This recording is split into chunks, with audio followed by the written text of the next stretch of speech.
Hello friends, welcome back to our YouTube channel Tech and Cryptos. Today in this video let's learn about how to recover your hacked Facebook account. So let's get started.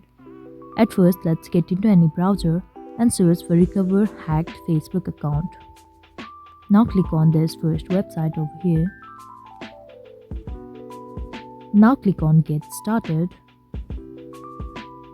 Now if we scroll down we can see this message over here. Now see which of this match to your hacked account. So for me it's someone else gain access to my account. So let's tap on this.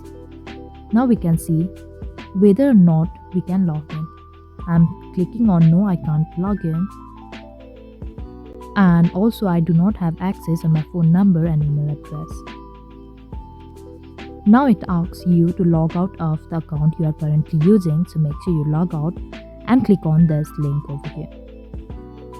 Now enter your mobile number. Now click on search. Now click on the account. Now enter your email address.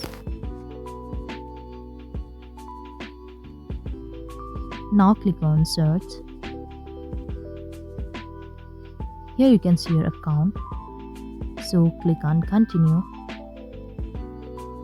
Now enter the 6-digit code you receive in your email and click on continue. Now enter your new password. So it's done. Now you can simply log into your account. So this is how we can recover our hacked account. I hope you liked the video. Please do like and subscribe. Thanks for watching.